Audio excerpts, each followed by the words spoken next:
안녕하세요. 차이나스토리입니다. 우크라이나 전쟁에 대한 언론 보도가 줄어들고 있지만 러시아의 우세는 점점 더 분명해지고 있습니다. 중국은 개전 초기부터 우크라이나 전쟁을 대만 침공에 대입해서 꾸준히 지켜보았죠. 특히 중국의 전략가들은 러시아 공격 헬리콥터 전술에 큰 관심을 보였는데요.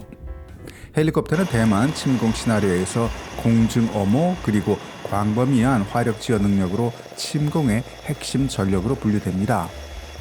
중국은 지난 20여 년간 헬리콥터 개발에 집중한 나라라 러시아 공격 헬기 카-52에 관심이 클 수밖에 없었습니다.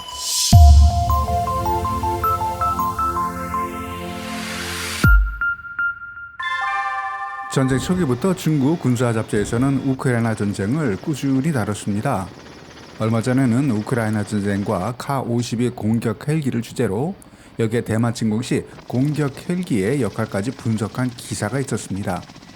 중국이 러시아 무기를 사용해온 나라라 그런지 확실히 이 서방의 시각과는 차이가 있고 이 중국의 주력 공격 헬기 Z-10을 카-52에 대입해 이야기하는데요. 이 다 맞다고는 볼 수 없는데 대만에서 상황이 발생하면 Z-10을 어떻게 사용할 건지 어떤 전술을 쓸 건지 그들의 관점을 볼 수 있었습니다. 카-52는 러시아의 첨단 공격 헬기로 여러 가지 혁신적인 설계가 적용되었는데요. 일단 오형부터 일반 헬리콥터와는 다르죠. 우크라이나 침공 전에는 중국이 이 공격 헬기를 0750 강습 상륙함에도 탑재할 것이라는 소문도 있었습니다. 하지만 기대와는 달리 개전 초에 약 39대의 카-52가 격추되는데 이건 전체 러시아 카-52 전력의 4분의 1이나 됐습니다. 우크라이나전 초기 카-52의 성능이 기대에 한참 못 미쳤다는 뜻이죠. 이 잡지에서는 러시아군이 2020년대 수준에 맞는 네트워크 중심전을 보여주지 못했기 때문이라고 평가했습니다. 하지만 1년이 지난 이 우크라이나군의 반격이 시작된 작년 여름부터 레파드, 브래들리 장갑차 등 이 다수의 우크라이나 기갑 전력을 카-52가 무력화시키면서 푸틴의 독수리 나토 탱크 킬러라는 별명을 얻습니다. 1년 만에 카-52가 재평가받게 된 건 러시아군이 전쟁 상황에 맞는 적절한 전술을 개발했기 때문이라고 중국에서는 봤는데요. 전쟁 초기 우크라이나 방공망에 지나치게 많이 노출돼 쉽게 피격당했던 반면 이 시간이 지나면서 카-52는 밀집된 우크라이나 방공망을 뚫고 공격하는 전술보다는 러시아 지상군으로부터 목표물에 대한 정보를 받거나 아군의 지원이 필요할 때 치고 빠지는 히트앤런 전략으로 우크라이나군에 대응할 시간을 주지 않은 것이 주요했다고 분석했습니다. 카-52는 야간 작전에서도 효과를 봤다고 합니다.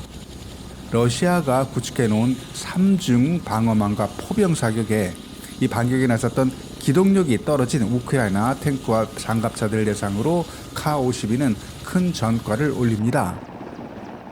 2023년 6월 파괴된 우크라이나 장갑차 125대 중 50대 이상은 러시아 헬기 공격에 파괴됩니다. 카-52가 기대 이상의 전과를 올리게 된 또 다른 원인은 이 전자전 시스템 업그레이드 때문이라고 하는데 카-52에 장착된 비제프스크 25 EW 시스템은 적외선 미사일 추적, 레이더 교란 기능을 가진 자동 방어 시스템으로 18차례의 미사일 공격에도 생존할 수 있었다고 합니다. 이코노미스트 2023년 기사에는요.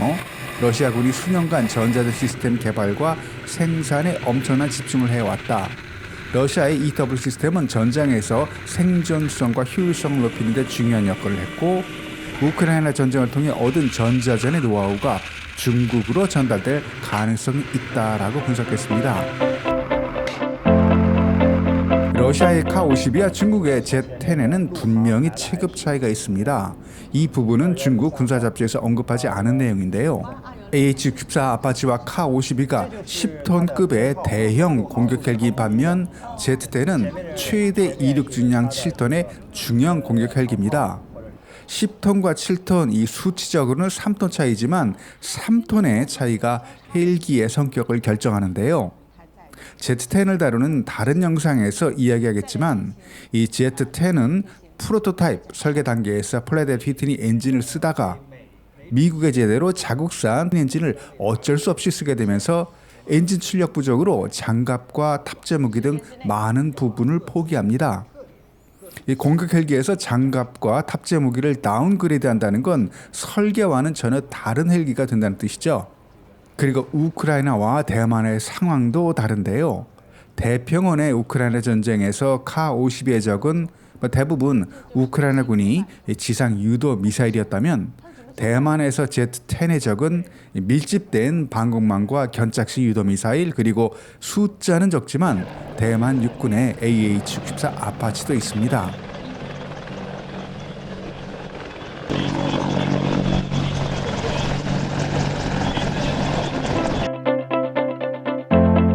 (1988년에) 창설된 중국 육군 항공단은 250대의 Z-10을 포함해서 수백 대의 공격 헬리콥터를 보유하고 있습니다. 중국 육군 항공대는 대만을 주적으로, 물론 인도도 해당되지만 정기적으로 해안 공격 훈련을 실시해 왔고요.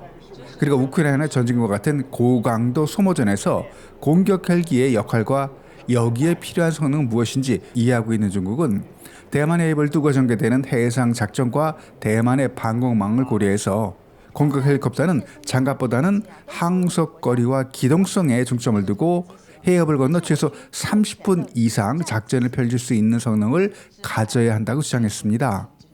하지만 장갑보다 항속거리라는 뜻은 엔진 출력이 부족하니 장갑은 줄이고 연료통은 크게 만들어라 라고 해석이 됩니다. 이 대만 침공이 시작되면 미사일, 자폭 드론, 전폭기 등의 집중화력 투사 후 중국의 헬기 부대는 근접 항공 지원에 나서게 되는데 섬 내륙의 주요 위치를 확보하는 해병대나 특수부대의 상륙 엄호 작전에 Z-10은 투입이 됩니다. 이런 임무는 섬의 해안 방어선을 뚫고 우회에 접근해야 하는데 이 회전익기는 저공 비행기로 좁은 대만 해협을 비교적 쉽게 통과 신속하게 작전 지역으로 이동할 수 있을 뿐만 아니라 기습 공격도 가능하다고 봤습니다. Z-10의 초기 모델은 장갑이 빈약했습니다. 조종석과 엔진 주위에 케블라, 세라믹으로 구성된 복합 장갑을 채용했지만 이 엔진 출력 부족으로 아파치와 같은 두꺼운 장갑을 두를 수는 없었습니다. 12.7mm 탄환이나 고속 미사일 파편 정도만 막아낼 수 있을 정도로 생존성이 떨어졌고요. 2020년 이후에나 WZ-9 엔진이 업그레이드되면서 조종석과 엔진 측면 장갑을 보완해서 20mm 포탄에 대한 방어력이 생깁니다.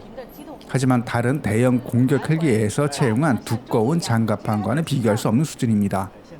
그리고 수동, 능동 방어 시스템을 갖춰서 야간 작전 능력도 강화했다고 하고 아파치 파일럿이 쓰는 허니월 M142와 유사한 헬멧도 채용했고요. 특이한 건 비행 조정 시스템이 플라이 바이 와이어가 아니라 디지털 아날로그 하이브리드 시스템입니다. 플라이 바이 와이어 시스템보다 구식인데요. 신뢰도가 높고 유지보수가 쉬워 생존 가능성을 높이는 장점이 있다고 주장하는데, 그리고 WZ-9 엔진 출력이 개선되면서 무장 능력도 업그레이드 되었는데요. 지난달 싱가포르 에어쇼에 나온 Z-10의 수출형 모델에는 최대 사거리 25km의 다목적 공대지 미사일이 장착되어 있습니다.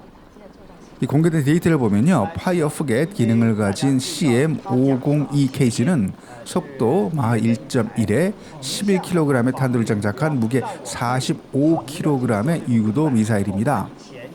현재 운영 중인 공대지 미사일로는 헬파이어와 유사한 성능이라는 AKD-10 대전차 미사일, 그리고 특이하게 공대공 미사일인 TY-90도 장착됩니다. 하지만 기관포는 업그레이드 안 됐습니다. 다른 공격 헬기들이 30mm 기관포를 장착한 데 반해서 Z-10은 23mm입니다. 30mm에 비해 당연히 파괴력이 떨어지는데요. 이 엔진 문제 때문에 23mm 포로 타협한 것 같습니다. 대만은 견착식 대공 미사일인 스팅어를 배치하고 있습니다. 스팅어 미사일의 주요 표적은 아무래도 저공에 저속으로 접근하는 중국의 헬기들인데요. 초저공으로 바다를 건너오겠지만 나무나 구름과 같은 천연 방어물 없이 이 수평선을 넘어 대만 섬으로 접근해야 하는 이 방어력이 부족한 Z-10은 이런 대만의 견착식 유도 미사일의 먹잇감입니다. 중국 공격 헬기가 대만 해협을 건너 단독으로 작전을 펼칠 경우 피해는 아마 우크라이나 전쟁 초기 러시아 공격 헬기보다 더 심각할 텐데요. 대만 해변폭은 130에서 180km로 본토에서 이륙한 제트대는 1시간 내 해협을 건너 작전이 가능합니다. 우크라이나 전쟁의 교훈은 아무리 뛰어난 장갑과 무장을 갖춘 공격 헬기라도 이동식 대공 미사일의 공격을 완벽하게 막아낼 수는 없다는 거죠.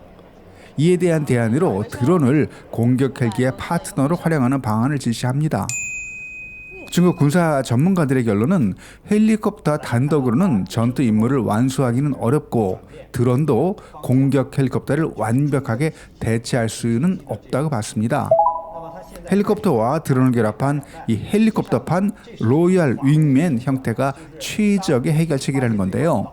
이 헬기와 드론의 합동 작전도 가능하고 공격 헬기를 투입하기 전에 드론을 먼저 투입해서 전천후 감시와 이 정찰 공격 임무도 수행하는 단독 작전도 가능하다고 보면서도 현실적으로 해결해야 할 기술적인 문제가 많다고 지적합니다. 원격 제어, 헬기와 드론 사이의 데이터 지연, 그리고 전장 상황 인식에 한계가 있다고 봤고요. 특히 데이터 지연의 문제는 AI를 이용해서 해결하려고 하지만 이 AI 기술은 아직 기대에 훨씬 못 미치고 완전 자율 공격 드론도 목표를 정하고 공격 시점을 결정하는 부분에서 아직 현실적이지 못하다고 결론을 내립니다. 이 폭은 좋지만 어찌됐든 바다를 건너 공격 임무를 펼치는 건데요. 대만과 중국 간의 전력 차이가 크다고는 하지만 수십 대 또는 수백 대의 항공기를 순식간에 잃을 가능성이 큰데도 중국이 이런 작전에 집착하는 것은 대만을 핵심 이익으로 간주하기 때문이죠. 중국의 또 다른 시나리오는 대만 동부 지역에 Z-10을 전개하는 전략으로 075 강습 상륙함과 같은 헬기 항모를 동부 해안과 산악 지역처럼 이 방공 방어가 상대적으로 취약한 지역에 침투시키는 작전도 고려해 볼 수 있다고 합니다. 오늘 영상은 여기까지. 영상이 유익했다면 구독, 좋아요 부탁드립니다. 댓글은 영상을 만드는 데 큰 도움이 됩니다. 감사합니다.